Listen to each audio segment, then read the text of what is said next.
name is Andreas, and I'm going to talk about that communicative language teaching method. Most of the methods that we have looked are for students to learn to communicate in general.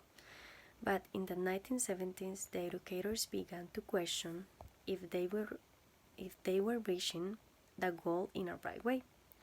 Some students can produce sentences in a perfect way in a class, but being able to communicate requires more than a structure. This means that students know the rules, but they are not able to use the language properly.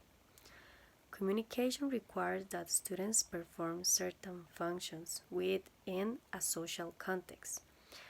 This requires a communicative competence, knowing when and how to say what to whom.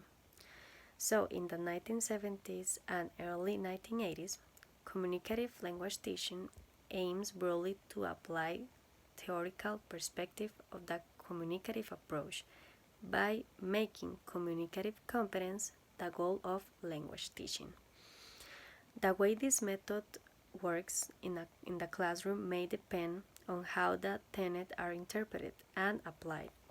Nevertheless, it is going to be followed the usual way of understanding the theory and associated practices by visiting a class in which a form of communicative language teaching is being practiced. So the main purpose of this method is to create activities in which students are going to work the part of predictions, practicing vocabulary, and make conclusions to the future.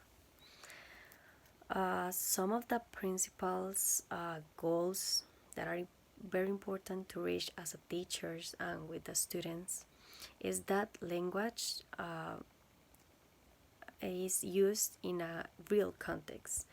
Also, because speakers' greatest intentions is part of being communicatively competent.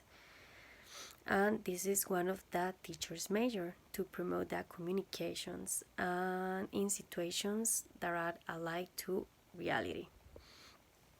The role as a teacher is to facilitate communication in the classroom, and in this role one of the major responsibility is to establish situations likely to promote communication. But the main purpose of the students is to engage with this and try to apply the things that they are learned. Also, there are some characteristics of the teaching and learning process. For example, that almost everything that is done is with a communicative intent, and also the activities are truly communicative. In this way, the students can approach and also reach the main goal, that is to communicate in a good way. Also, the language functions might be emphasized over different forms, and the students learn about cohesion and coherence.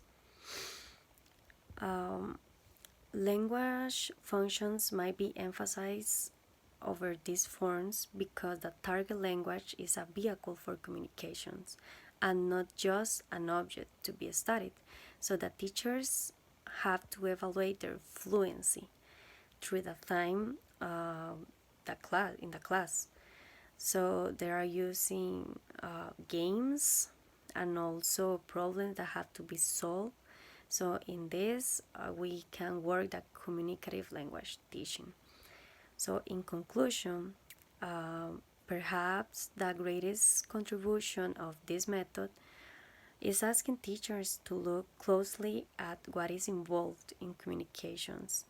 Try to improve their skills, not also the teachers, also the students, with this method, and try to create a completely communicative class program in general in which students can take advantage of these skills and also improve and use in the future in a real conversation.